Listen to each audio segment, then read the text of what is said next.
Hi, I'm Amalia, 38, and I thought renovating our dream house would bring my husband and me closer. Instead, the day it was finally finished, he brought home his friend and a dog without asking me. What happened next made me question my marriage, my home, and my worth. Stay with me and tell me in the comments where you're watching from. Subscribe for more stories about family drama, quiet revenge, and emotional courage. The morning the renovation ended, I woke up before my alarm. My body ached in places I didn't even know had names, but my heart felt full. For the first time in months, there was no dust in the air. No paint cans by the wall, no contractor scheduled to arrive. Just quiet. Real peaceful quiet. I lay there for a moment, staring at the ceiling we'd finally had smoothed and repainted, thinking we did it. This is ours now. I slipped out of bed carefully so I wouldn't wake my husband, Mark. He'd been sleeping late more often lately, worn down from work, he said. I padded into the kitchen, barefoot on the new floors I'd chosen after hours of comparing samples. The sunlight came in just right, warming the countertops I'd saved up for by skipping vacations and saying no to small pleasures for over a year. I made myself coffee and leaned against the counter, letting the smell fill the room. For the first time in a long while, I smiled without forcing it. As I walked through the house, I touched things without thinking. The banister, the door frames, the cabinets. Every corner held a memory of effort. I remembered sanding the living room walls until my hands burned. I remembered the night I cried in the bathroom because the budget ran out and I didn't know how I'd fix the last few things. I remembered telling myself it would be worth it. Standing there that morning, it finally felt true. Mark came out of the bedroom rubbing his eyes. "Looks good," he said, glancing around like he was noticing everything for the first time. I waited for more. A smile. "Thank you." Something. Instead, he poured himself coffee and sat at the table, scrolling on his phone. "I thought we could go out tonight," I said, trying to keep my voice light. "Just us. Celebrate a little." "Yeah," he replied, not looking up. "We'll see." That answer sat heavy in my chest, but I brushed it aside. I didn't want anything to ruin the day. After breakfast, I grabbed a cloth and wiped down the counters again. Even though they were already clean, I was still moving when Mark cleared his throat. "So," he said, stretching the word out, "I need to talk to you about something." I turned, cloth in hand. "Okay." He leaned back in his chair. "Jason might need a place to stay for a bit." The way he said it, casual, rushed, made my stomach tighten. "Jason? Your friend Jason?" "Yeah. He's having a rough time." I waited for more details, but they didn't come. "For how long?" I asked. Mark shrugged. "Just a little while. Until things settle." Something about the timing bothered me. This house had barely finished breathing, and already it felt like it was being offered away. "And you already told him yes?" "Well, yeah," Mark said. "I didn't think it would be a big deal." I laughed softly, not because it was funny, but because I didn't know what else to do. "You didn't think to ask me first?" He frowned like I was being unreasonable. "It's my house too, Amalia." That sentence landed harder than I expected. I nodded slowly. "And when were you going to tell me?" "Now," he said, standing up. "See? I told you." The conversation ended there. Not because it was resolved, but because Mark walked away. I stood in the kitchen alone, staring at the place where my morning joy had been sitting just minutes earlier. I told myself not to overreact. I told myself helping a friend wasn't a crime. Still, something inside me felt unsettled, like a door had been left open in a storm. The rest of the day passed strangely. Mark was in and out, taking calls outside, speaking in low tones. I tried to focus on normal things. Folding laundry, organizing a drawer. I even set up fresh flowers on the dining table, wanting the house to feel welcoming. If someone was coming, I wanted it to look its best. That's the kind of person I am. Or maybe the kind I used to be. Late afternoon, Mark came in carrying boxes I hadn't seen before. Dog food. A leash. Bowls. He didn't say anything, just set them down by the wall. My heart started pounding. "There's a dog?" I asked. "Yeah," he said quickly. "Didn't I mention that?" No, he hadn't. I stood there, stunned, as if the words were taking too long to reach my brain. "Mark, we never talked about a dog." "It's no trouble," he replied. Real calm. You'll barely notice. Barely notice. I thought of the new floors. The fresh paint. The quiet I'd treasured that morning. I wanted to say no. I wanted to draw a line. But years of keeping the peace held my tongue still. They're coming tonight, he added, already turning away. That evening I cooked a meal I wasn't hungry for. I set the table for more people than I'd planned. Every sound outside made me jump. When headlights finally pulled into the driveway, my chest tightened. Mark stood up, suddenly energetic, and opened the door before I could even reach my feet.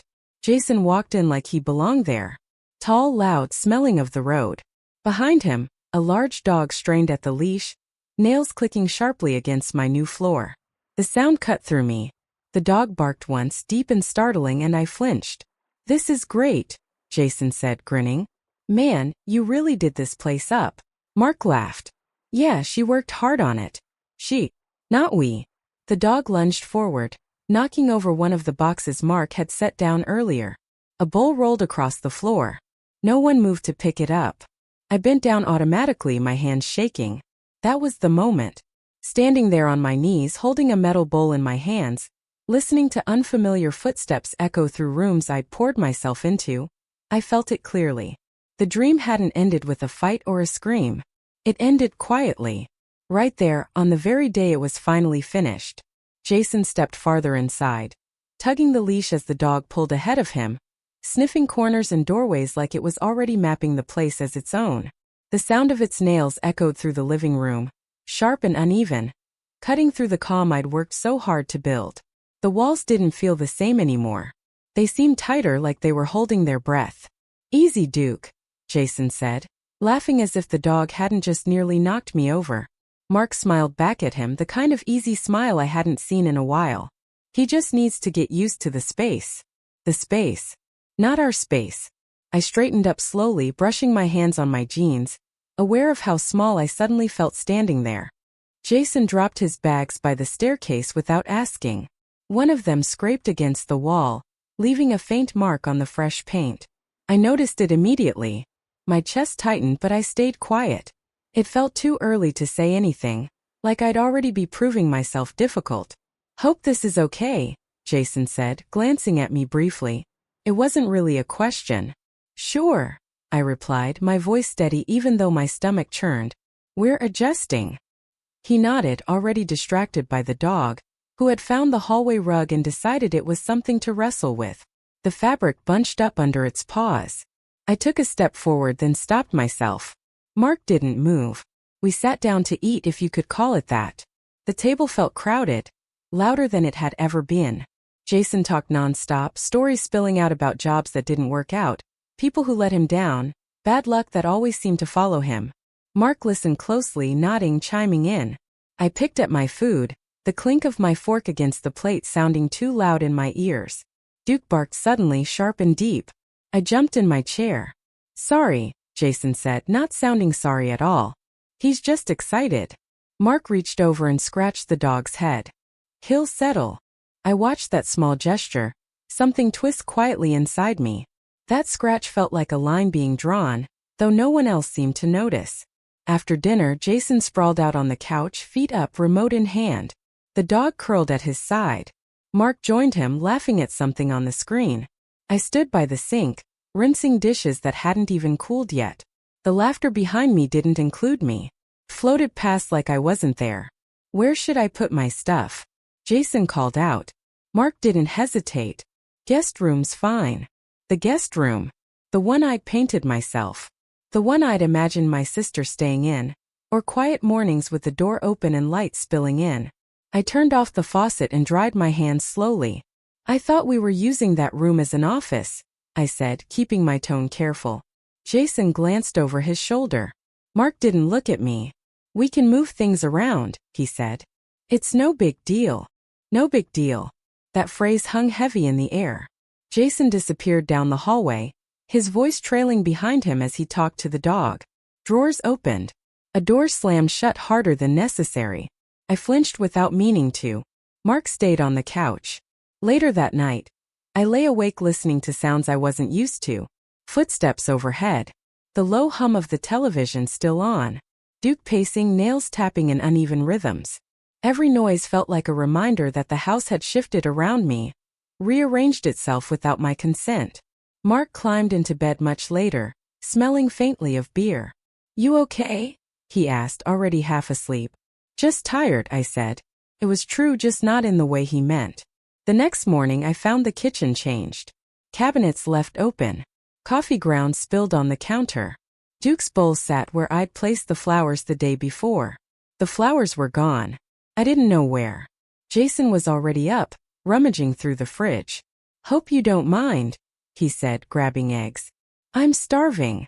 "Help yourself," I replied automatically, though something in me recoiled at the ease of it. Mark came in, kissed my cheek, and poured himself coffee. "See? It's working out." I wanted to tell him it didn't feel like it was. Instead, I nodded. Throughout the day, small things piled up. Duke chewed the corner of a cushion. Jason used the good towels to wipe the dog's paws. Mud appeared by the back door. I cleaned without comment, moving around the mess like it was my responsibility to erase it. By evening, my head throbbed. I stepped outside for air, leaning against the railing of the porch. From there, I could see into the living room. Mark and Jason sat side by side, talking in low voices. Duke lay stretched out between them, fully at ease. I watched for a moment, feeling like I was looking through glass. The house behind me no longer felt like a refuge. It felt like a place I was borrowing time in. When I went back inside, Jason looked up. "Hey, Amalia. You don't mind if I have a couple buddies over tomorrow, right?" My heart skipped. "Tomorrow?" "Yeah, just for a bit. Nothing crazy." I looked at Mark. He shrugged. "It's fine." Something settled then, deep and heavy. The shift wasn't loud. It didn't announce itself. It simply took root, pressing into the walls, the floors, the quiet corners I used to love. That night, as I turned off the lights, I realized the house no longer echoed my footsteps alone. And for the first time, I wondered if it ever would again. That night, as I lay staring at the ceiling, the house sounded unfamiliar. Every creak felt louder. Every shift of air felt crowded. I pulled the blanket tighter around myself, listening to Duke move down the hallway, his steps slow and confident, like he already knew where he belonged. Mark slept beside me, breathing evenly, untouched by the noise that kept my eyes open. I wondered when my comfort had stopped being part of the picture. Morning came without softness. I woke to the smell of food I hadn't cooked and voices that weren't mine. Jason laughed somewhere near the kitchen, loud and relaxed. I took a moment before getting out of bed, steadying myself the way I used to before long workdays. When I opened the bedroom door, Duke was lying right outside it, stretched across the hallway. I paused, unsure how to pass. He looked up at me but didn't move. "Duke, come on," I said gently. He stayed put. Jason's voice floated down the hall. "He's fine. Just step over him." I did, lifting my foot carefully, feeling foolish in my own home. In the kitchen, cabinet stood open again. A pan I just washed the night before sat dirty in the sink. Mark leaned against the counter, sipping coffee, listening to Jason complain about traffic like they were roommates sharing a cramped apartment. "Morning," I said. Mark glanced up. "Hey." Jason nodded. "Hope we didn't wake you." I wanted to say yes. Instead, I reached for my mug, only to find it already in use, sitting half empty by the sink. Jason noticed and shrugged. "Grab the first one I saw." It was a small thing, too small to argue over. I pulled another mug from the cabinet, the one with the chipped handle I usually saved for emergencies. As I filled it, I felt something settle inside me, quiet but heavy. Over the next few days, the house continued to change in ways I hadn't agreed to. Shoes piled up by the door. The thermostat got adjusted without a word. Music played late into the evening, low enough to claim it wasn't loud, but steady enough to never let the house fully rest. When I mentioned it once, Mark sighed like I'd asked for something unreasonable. "He's going through a lot," he said. So was I, but that didn't seem to count. I found myself eating meals alone more often. Jason and Mark had their routines now, late breakfasts, quick lunches, long talks in the living room. I moved around them like background noise, cleaning, folding, adjusting myself to fit the new shape of things. When I spoke, conversations paused just long enough for me to finish before picking up again where they'd left off. One afternoon, I went into the guest room to grab a folder I'd stored in the closet. The door was shut. I knocked lightly, then opened it. Jason's clothes filled the room. Shoes lined the wall. The desk I'd set up was covered in his things. I stood there stunned, feeling like I'd stepped into someone else's space by mistake. "Hey," Jason said from behind me. "Mind giving me a heads up next time?" I stopped. "This used to be my office." "Oh," he replied, not unkindly. Mark said it was fine." I nodded, backing out slowly, closing the door behind me. In the hallway, I leaned against the wall, the cool paint pressing into my shoulder. I could still picture myself in that room, working late, dreaming quietly. That version of me felt far away now. The dog started sleeping on the couch, then on the rug, then wherever he wanted. I stopped inviting friends over because I didn't know how to explain the changes without sounding bitter. When my sister called and asked how the house was, I told her it was busy. It felt easier than the truth. One evening, I suggested rearranging the living room to create more space. Mark barely looked up. "Let's not mess with things right now." "But it's my furniture," I said, surprising myself with the firmness in my voice. He frowned. "Why are you making this a problem?" That question stayed with me long after the conversation ended. I replayed it while wiping counters, while folding laundry that wasn't mine, while lying awake listening to laughter drift down the hallway. When had wanting space become a problem, I began keeping to myself more. Not out of spite, but out of self-preservation. I took longer walks. I ran errands that didn't need to be run. The house felt easier when I wasn't in it. That realization hurt more than I wanted to admit. One afternoon, I came home early and found Jason's friends in the living room. Shoes off, drinks in hand, voices bouncing off the walls. Mark stood among them, animated, alive. No one had told me they were coming. "Oh," Mark said when he saw me. "You're back." I smiled politely, nodded to the strangers, and retreated to the bedroom. I closed the door and sat on the bed, hands folded in my lap. The noise seeped through the walls, every laugh reminding me that I hadn't been included in the decision, or the moment. Later, when they left, I asked Mark why he hadn't told me. He rubbed his face, tired. "I didn't think you'd mind." That phrase again. I wondered how many things had slipped past me under that excuse. I started noticing how often Mark and Jason spoke in glances, how plans were made without words I could hear, how my presence seemed optional. I wasn't being pushed out all at once. It was slower than that, quieter, like erosion.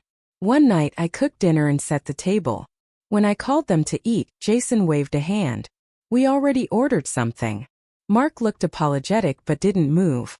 I stood there, the smell of warm food filling the kitchen, and felt foolish. I packed it away and ate alone later, standing at the counter too tired to sit. The house didn't reflect me anymore. Photos I'd framed were moved. Decorations were taken down because they were in the way. My routines no longer fit. I caught myself asking permission for things I used to decide without thought. One morning as I wiped the kitchen table, I paused and really looked at my hands. The small scar from when I'd cut myself opening boxes during the renovation. The rough skin from weeks of work. Proof I'd been here, that I'd built something real. And yet, I felt invisible. That was when it hit me. I hadn't just lost space. I'd lost standing. In a house shaped by my effort, my voice had faded to a whisper. And the hardest part was realizing how quietly it had happened, without anyone ever asking me to step aside. That night began like any other. Or at least I told myself it would. The lights were low in the living room, the hum of the refrigerator in the kitchen, a steady background beat. I tried to hold on to the routines I had. Folding laundry, preparing a light snack, checking emails, but nothing felt familiar anymore. The house smelled faintly of Jason's cologne mixed with the lingering scent of Duke's shampoo. It was subtle but constant, and it pressed against my chest in a way that reminded me I no longer controlled the atmosphere here. I had been folding towels when I heard it. A loud crash from the guest room. My heart stopped and I froze. Duke's barking followed, sharp and agitated. I dropped the towels and ran toward the sound, my feet barely touching the polished floors, ears straining for more detail. I reached the room to find Jason crouched over a toppled chair, his hands gripping the legs while the dog circled him, growling low. "Oh my gosh, Duke! Stop!" I yelled, my voice echoing in a way that startled me more than it startled him. The chair didn't break, but the cushion had ripped. My fingers itched to fix it, but I held myself back, my mouth dry. Jason looked up at me, a sheepish grin, completely unbothered. "Sorry, Amalia," he said casually. He just got excited. No big deal, right? I swallowed the sudden anger rising in my throat. No big deal. That cushion was from the living room set I had carefully chosen, the one I had argued over, priced out, and saved months for. It wasn't just a cushion. It was part of my effort, my labor, my investment in this home. And here it was, torn, with neither apology nor acknowledgement of its value. Mark appeared behind me, calm, almost sleepy. "It's fine, babe. Don't worry about it." "It's not fine," I said before I could stop myself, the words louder than I'd intended. Jason flinched slightly, Duke wagging his tail as if nothing had happened. Mark frowned but didn't take my side. "Amalia, it's just a cushion. Don't overreact." I wanted to shout that this wasn't about a cushion, that it hadn't been about a chair or a rug or even the small incidents that had piled up over the past weeks. It was about boundaries, respect, my home. And yet, as I opened my mouth, nothing came out that wouldn't sound like nagging. So I turned and walked away. I needed air, a space that still felt like mine, even for a few seconds. I went out to the porch, the cool night air brushing against my arms, letting the quiet reach into the parts of me that still felt alive. The street was empty, the neighbors' houses dark, their lights flickering occasionally like tiny beacons of normalcy I no longer recognized. I rested my forehead against the railing, closing my eyes. That was when I realized something I had been avoiding. This wasn't temporary. The words sank into me slowly, like ice melting into a pool of water. I had tried to convince myself it was a phase. He needed help. Jason was going through a rough patch. The dog would adjust, things would settle. But deep down I knew. The look in Mark's eyes during the chair incident, the way he laughed at Jason's jokes but avoided mine, the way the house felt smaller, more crowded, it was a pattern. The shift wasn't accidental. It wasn't even new. It had been happening in quiet increments, unnoticed until tonight, until the crash that finally made it undeniable. I returned inside, trying to maintain my composure. Mark and Jason were still in the living room, laughing at some story Jason had picked up mid-sentence. Duke lay stretched out across the rug, completely at ease, eyes half closed. I felt my chest tighten. This was their space now. The rooms I had painstakingly renovated were theirs to claim as they wished. And I didn't know what my place was anymore. I moved toward the kitchen, intent on making tea, and found that my hands trembled. The kettle felt heavier than usual. I remembered how I had chosen this kitchen's design. The cabinets, the lighting, the countertops. Every detail had been selected with care. Every color picked to reflect warmth, comfort, and my vision. And yet, as I set the kettle down, I realized I no longer had the authority to enforce that vision. I could maintain it, clean it, polish it, but I couldn't inhabit it the way I once had. Later, I went to check the bedrooms, trying to reclaim some small corner of the house as mine. The guest room, now fully occupied by Jason, was off-limits. The master bedroom still felt like mine physically, but emotionally it had shifted. Mark lay on his side, scrolling through his phone, barely acknowledging me. The energy in the room was not just distant. It was indifferent. I sat on the edge of the bed and let myself feel the weight of it all. The realization came in waves. The house I had built piece by piece, moment by moment, was no longer a home. It was a shelter I shared, but not a refuge. The walls that once held warmth and my pride now held laughter, voices, and smells that excluded me. It wasn't dramatic. It wasn't cinematic. It was slow, quiet, and merciless in its subtlety. I tried talking to Mark carefully that night. "Do you think this could be temporary?" I asked, my voice quieter than I wanted. He looked at me, rubbing his eyes, exhaling deeply. "I think it's fine," he said vaguely. "Jason's here for a reason. And it's just for now." I nodded, but the words didn't land. They felt hollow. His tone suggested permanence, even if he didn't intend to say it outright. The acknowledgement wasn't in the words. It was in the lack of resistance, the absence of an apology, the ease with which he allowed the change. That night, I lay awake on my side, listening. Duke pawed at the hallway, Jason moved around in his room, doors creaked, the refrigerator hummed, and my home, the home I had imagined for us, was no longer mine. My mind raced, cataloging every small encroachment that had happened over the past weeks. The open cabinets, the late-night guests, the cushions moved, the furniture borrowed, the temperature adjusted, the lights left on, the laundry handled without my input. Every detail now formed a mosaic of displacement. I realized that this wasn't about possessions, though those mattered. It wasn't even about the dog or the furniture or the guest room. It was about respect and recognition. It was about seeing that my contributions, my labor, my choices, the very essence of how I had created this home, were being ignored. And more than anything, it was about accepting that the change had already happened, and no one had bothered to include me in it. I got up at 2 a.m. and walked to the living room. The moonlight slanted through the windows, illuminating dust motes that had settled on the surfaces I'd polished earlier that week. I ran my hand across the counter, feeling its coolness, feeling the permanence of my presence there, but also the intrusion of others. Jason's slippers lay by the couch, his phone charging on the side table. The dog slept, sprawled across the rug with absolute authority. A quiet fury stirred inside me, not explosive but simmering. The kind that doesn't shout but sharpens your focus, your awareness, your clarity. I thought about the work I had done to build this house, the hours, the sacrifices, the decisions made alone. And I realized that the work hadn't been for Mark or Jason or even Duke. It had been for me. I hadn't noticed until now that the work itself was mine, even if the space had been claimed by someone else. I walked back to the bedroom, feeling an odd sense of calm settle over the tight knot of anxiety and anger in my chest. The house was no longer just walls and furniture. It was a battlefield of respect, authority, and recognition. I didn't need to fight tonight. I didn't even need to speak. I only needed to understand, to acknowledge what had changed, and to prepare for the steps I would need to take to reclaim myself. If not immediately, then in time. Lying back in bed, I closed my eyes and let the reality of it sink in fully. This wasn't temporary. Jason and Duke were here. Mark had already shifted his allegiance. And the house, my house, had been quietly, irrevocably altered. The night air outside smelled faintly of rain, cool against the windowpane, and I let it remind me that change, though uncomfortable and often painful, was inevitable. By the time sleep finally came, it was thin and cautious, but it came. And in that sleep, I dreamed not of the house as it was now, but of the house as it could be again. Once I decided that I mattered more than temporary comfort or avoidance, once I reclaimed the authority I had been denying myself, once I stopped trying to fit into a space that no longer recognized me.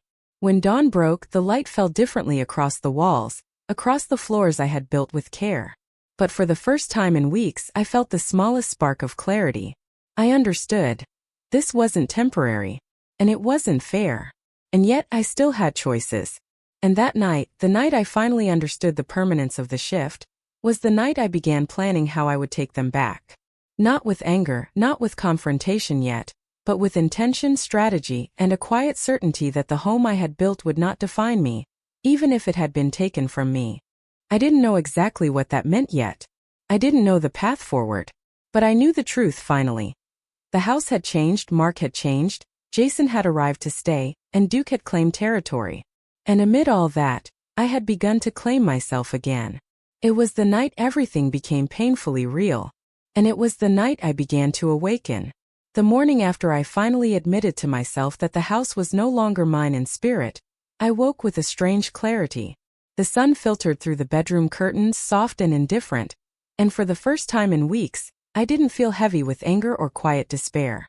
I felt alert. I felt awake. And most importantly, I felt a sense of agency that had been buried beneath the constant adjustments, compromises, and silences I had forced myself into. I started small.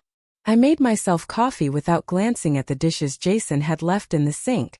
I wore the sweater I loved, the one that Mark always said was too bright, because I realized the house didn't dictate my choices anymore. My hands shook slightly, not with fear, but with the tremor of reclaiming space that had been denied to me for so long. Every corner I walked through felt charged, as if it were waiting to see what I would do next. I needed a plan, a way to regain control without violence, without shouting matches that would leave nothing but exhaustion in their wake. I thought about my options while standing at the kitchen counter, the smell of brewing coffee filling the space that had been crowded with other people's presence. Selling the house had never crossed my mind before.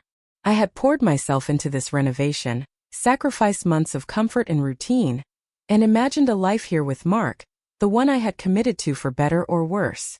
But now it was clear that this dream was shared unevenly.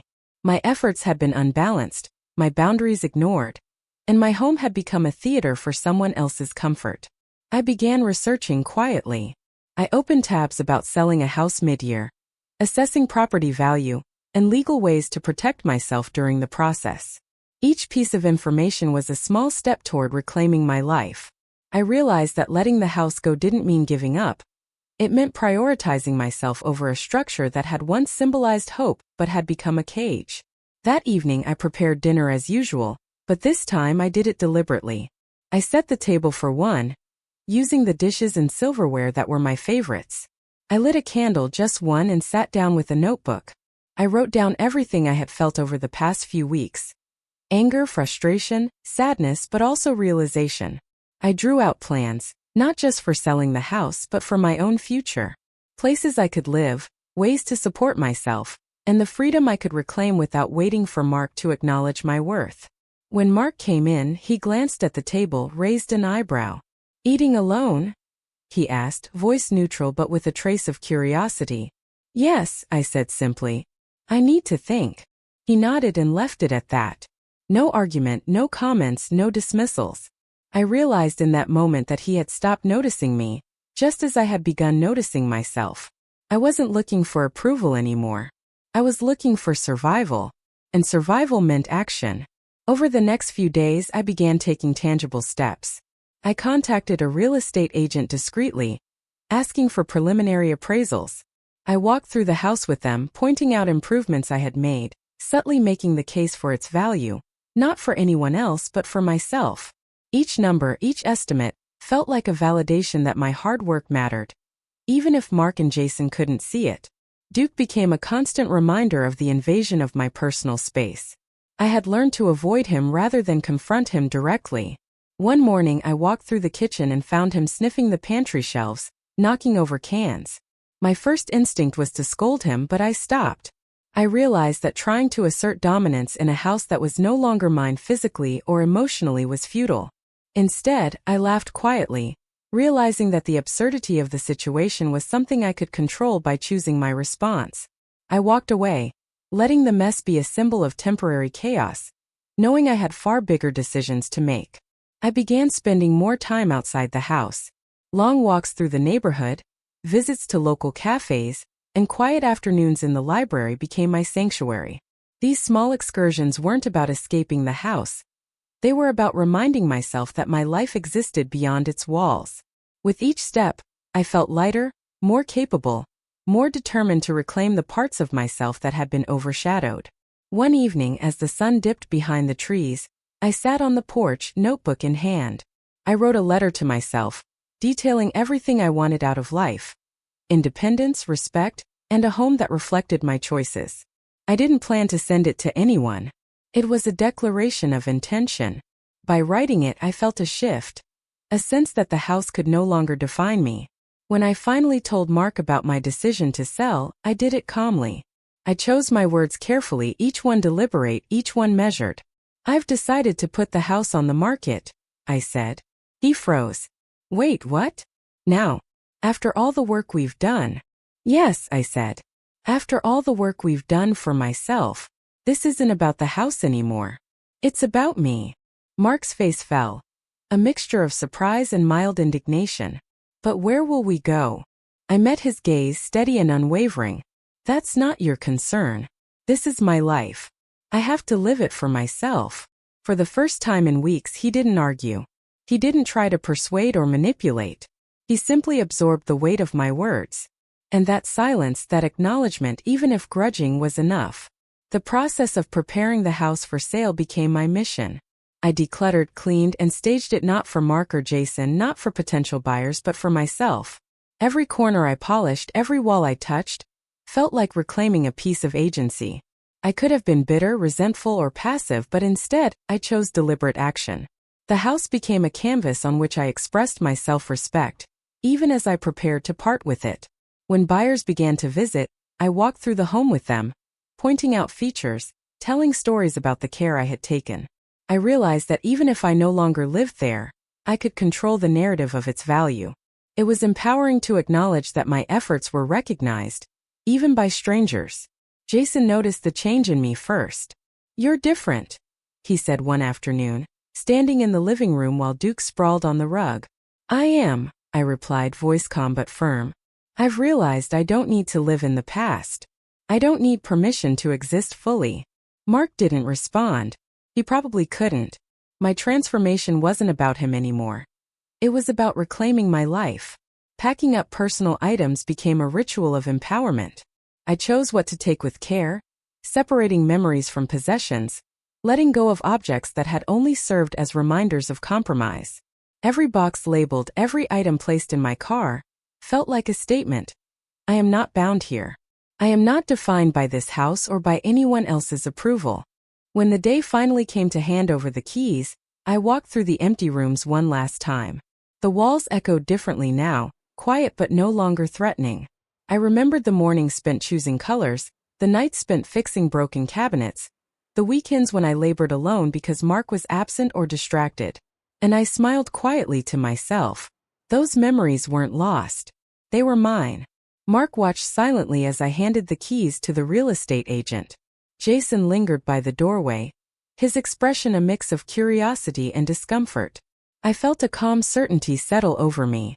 The house could be theirs next, a blank canvas for someone else.